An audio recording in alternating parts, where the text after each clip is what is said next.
And now, at last, our story has come full circle. Jacob stole their father's blessing from his brother Esau, and this made Esau so angry that Jacob had to run away. But now, 20 years have passed. Jacob has got married and had lots of children. He has also worked hard and become very rich. But now God told him that it was time to go home. The problem for Jacob is that means facing Esau again. Now this was before smartphones or Instagram. It was before telephones. It was before even writing letters. So Jacob has no idea what Esau feels about him. Maybe Esau is still angry. Maybe Esau still wants to kill Jacob.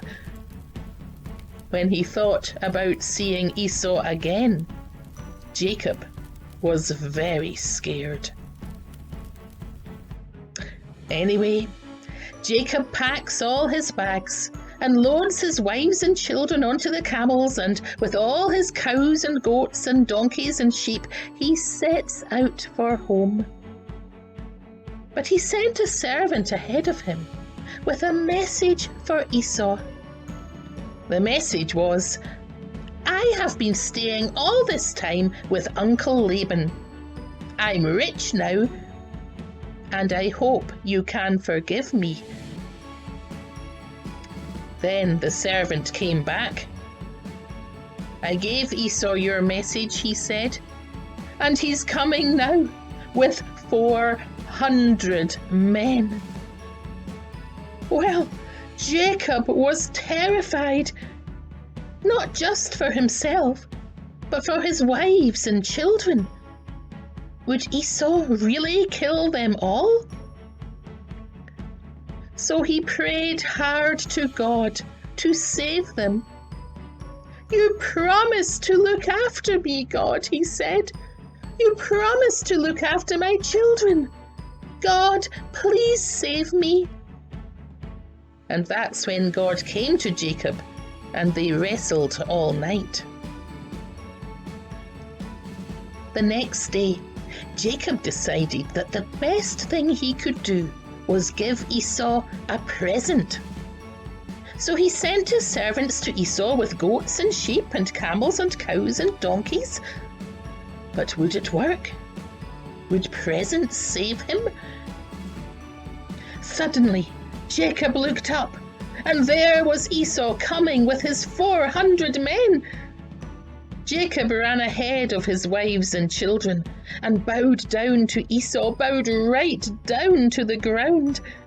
"Please don't kill me," he was thinking. "Please don't kill me." But he needn't have worried. Esau ran up to Jacob and gave him a great big hug. "Wee brother," he said, "it's you." And they both began to cry. "I'm sorry," said Jacob. And Esau said, "That's okay." And Jacob looked at his brother's big, happy smile and was filled with wonder and amazement. All these years, he'd been so scared of Esau's anger.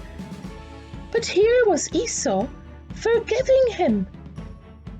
It was like a huge weight had been lifted off his shoulders. "Seeing your face," he said to Esau, "seeing your face is like seeing the face of God." Jacob was right about that, because God's face is full of love and forgiveness, just like Esau's.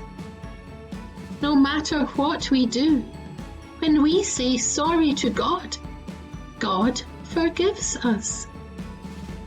So we should learn from Jacob and not be scared to say sorry.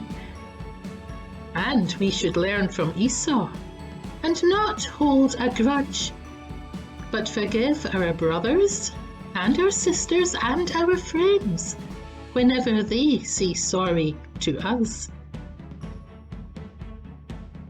And that is the end of Jacob's story. Except not really.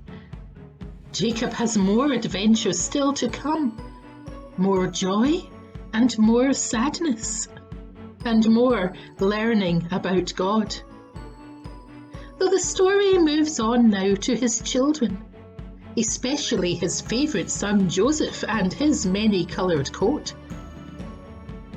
But for the moment, this is where we leave Jacob, reunited with his brother and on his way to see his mum and dad again after 20 years. Because a happy ending is always a good place to finish.